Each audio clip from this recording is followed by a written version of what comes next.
For a long time, most of my breakthrough marketing secrets content and episodes has talked about copywriting, being a copywriter, all of that, right? And yet a huge part of my success in marketing has hinged on my being ready, willing, and able to take a marketing leadership role. And so right now, that's why it makes so much sense that I'm starting to offer fractional CMO services for targeted businesses, which if you want to find out more about that, you can go to royfurr.com. That's not really the point of this, but the point of this is looking back, looking back. When I got my first marketing job and was the marketing guy at the company, I fairly quickly grew in that role to the point where we were hiring multiple marketing people and I was helping to lead that charge. And then as I continued to grow and mature, I became a freelance copywriter, but then quickly ended up in a position where I was leading an entire copy department as an interim copy chief, copy chiefing the different copywriters on the team. I went off and kind of did my own thing freelance again for a while, but then I grew kind of an agency model where I was working with junior copywriters working underneath me and writing copy for my clients. And it's consistently been this situation where I step up into these higher level leadership roles. Now, that takes a lot of skills, but one of the really important skills that comes from that is anytime you're starting to manage a team, whether that's a marketing team or anything else, you need to be pretty good at delegating, right? And so today's episode, the main topic of today's episode is 3 tips for better delegation with a focus really on marketing team management because, that's the core of my audience. But, many of the principles that you're going to get out of this are going to apply across the board. So one huge tip for better delegation, and there's a book, Drive, and in this book, they talk about the things that motivate people. And when you think about what motivates people, you might think, oh, you want to pay them well and all of that. But one of the major things that motivates people, well, 2 major things are autonomy and mastery. And autonomy is you're basically allowed to figure out how to achieve your goals, right? You're given the leeway to achieve your goals. And you're more motivated if you're not micromanaged. You're more motivated if people say, here is a goal that we as a team would like to hit, right? But not here's how you do it, right? It's the what of the goal. This is what we want to achieve, right? Not here's how we're going to achieve it. And yes, there may be some guidelines, right? We know that webinar campaigns work really well, or we know that video sales letter funnels work really well within our market. But we're not going to force the person down to the level of, okay, and you have to use this webinar structure, and you have to do this thing, and you have to do that thing, right? You want to give them autonomy, but also they want a sense of mastery. And that sense of mastery comes, this is the second thing out of that book, Drive. The sense of mastery comes out of this, having this what goal given to you, figuring out the how for yourself, and then hitting that goal, right? And then you're like, wow, I did it. That's awesome. And so at the highest level, if you want to be successful at delegation, you have to give your team the capability, the flexibility to have autonomy in how they do their work. And that's going to give them a sense of mastery over their work as they achieve the what goals that you define. So, number 1 tip for better delegation is to define the what, not the how. So be clear on your expectations. This is what we want to achieve, right? What are the success criteria? What does success look like? What are our key performance indicators, our KPIs? What has to be true for this project to be finished, right? And a lot of these things, as a business leader, that's what you need to be focused on. You need to be focused on those big what goals. Here's what we're looking to achieve. Here's what success is going to look like. Here's how we're going to measure success, right? And I said how there, but that's still a what thing. That's what the key KPIs are doing. They're saying this is what success looks like. And if you are getting into some specifics around a particular project that you're working on, you do define what has to be true for the project to be finished, right? But then you have to hand it off. And this goes down to things like schedule management, process management, all of that you want to hand off a lot of these things and give your team more and more capability to define the how of their work. Now, obviously, when someone is brand new, there's going to be more training. There's going to be more, here's our processes, here's what we found works, here's how things work around here. But you want to give people the opportunity to give feedback on those processes, to experiment with new hows, right? Experiment and find better ways. You want to manage your marketing team. You want to delegate. You need to lead the strategy and the process, right? And yes, I said process here, right? But let me give you an example. So I work with an assistant who helps me with a lot of publishing related tasks and a lot of other tasks too. And when we started on so many different elements of what we do, I said, okay, here's the process that I follow. Here's the things that I've been doing on my own. Let me hand that to you and let me give you opportunities to redefine those processes and to make those processes better. And that's good delegation, right? You say, here's our strategy. Here's the big picture stuff, right? And here is the process that we know that works, right? Or if there's not a process, you lead the team to help you create one. Any process should be a working, a living document, right? An opportunity for improvement every time we run through it. And then as that process is optimized, you lead the team to follow it, right? So you don't need to reinvent the wheel every time. I have a client that does a ton of video sales letter acquisition campaigns, and they create these products, and the products are typically about $100, and they have a process for creating the product, and then they have a process for creating the front end video sales letter, usually with the help of a very skilled copywriter. And then they have a process for what the additional components of that campaign look like. And so the leadership there is leading the team to follow the process, right? And within that process, there can be a lot of flexibility, or there can be like version 1 is strict adherence to the process, and version 2 starts to test away from that and see, what remains the control, what beats the control, right?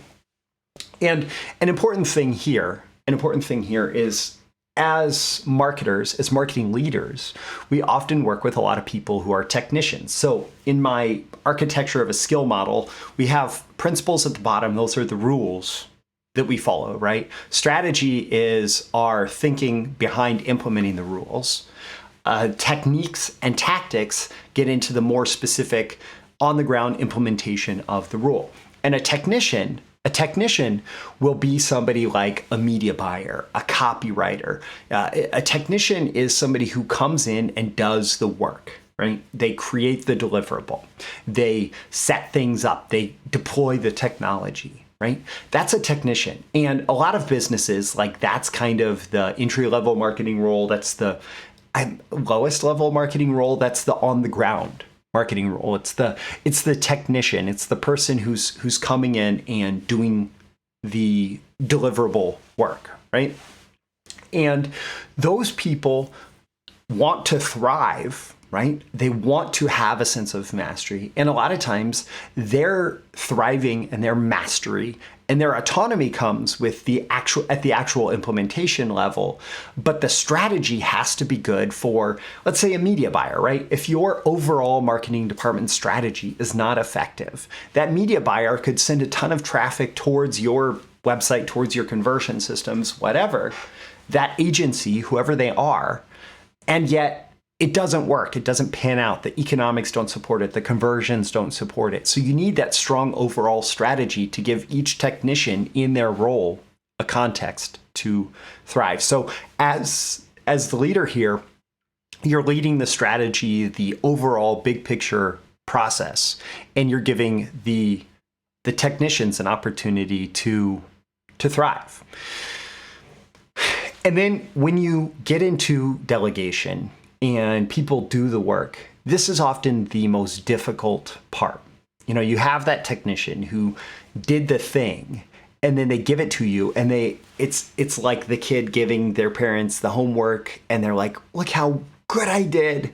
And then the parent has to be like, you're, and I went through this last night.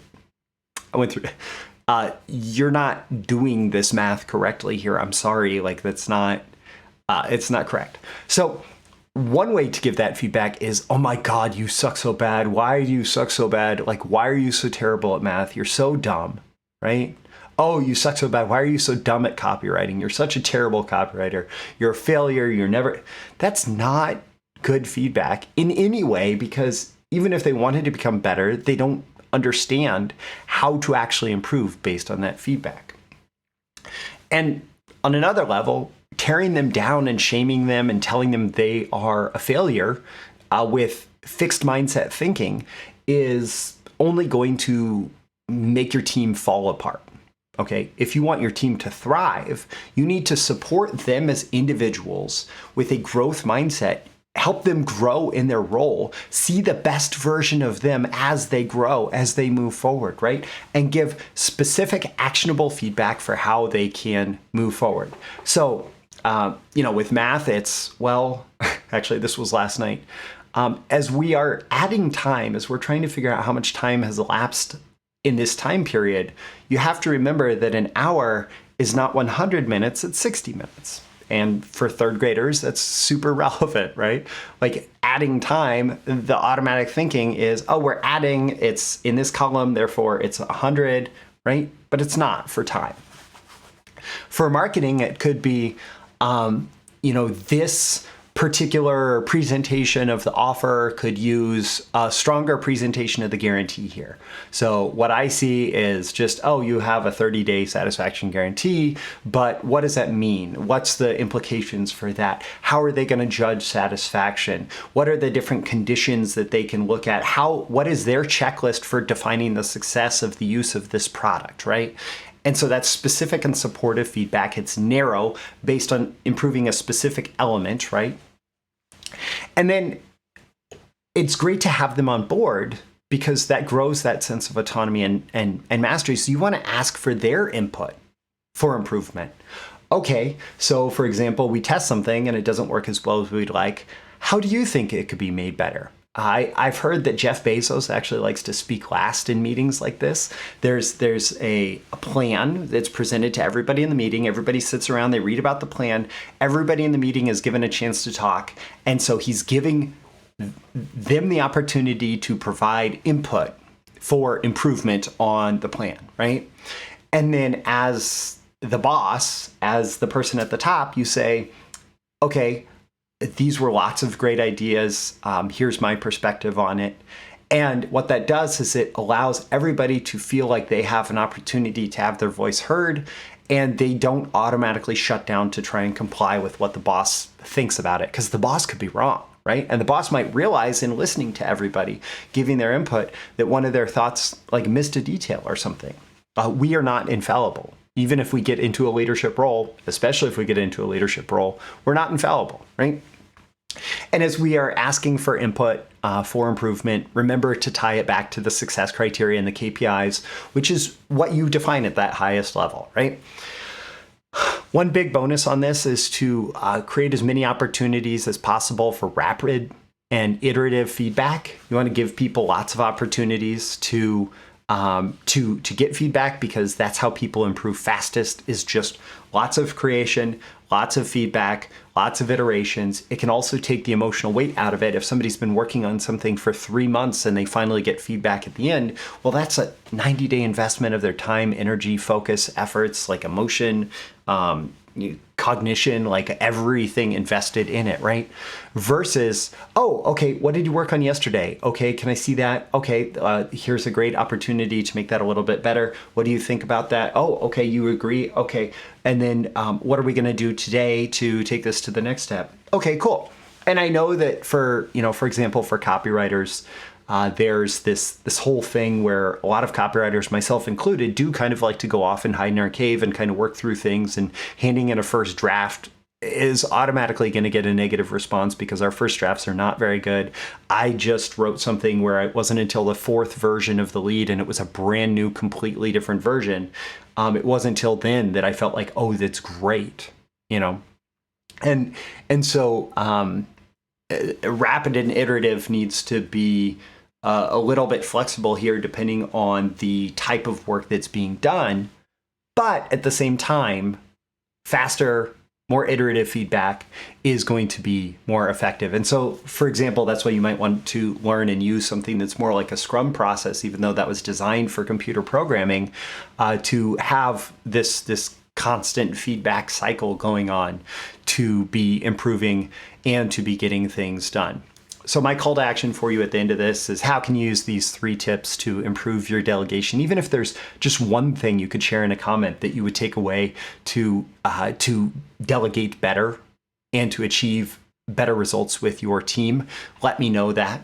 Also, don't forget to like and subscribe if you want more content like this delivered to you. And if you are interested in exploring what it might look like to work with me as your fractional CMO, as a leader inside your business, helping to run your marketing team, especially if you're in online publishing, digital marketing, you're using funnels, you're a copy-driven business, check out the link in the description to royfurr.com, and you can book an intro call there if it seems like we might be a good fit. I'm Roy Furr. This is Breakthrough Marketing Secrets. I'm here every day, every episode, trying to help you increase your marketing, your copywriting, your business building success. And I'll see you again in the next episode. See you soon. Bye. Thank you once again for tuning in to this daily episode of Breakthrough Marketing Secrets. Remember, check out the links with this episode for even more value. Now make sure you like, comment, share, subscribe, and engage in every way you can to keep this show going and growing and delivering daily value to you. I'll catch you soon for your next big breakthrough.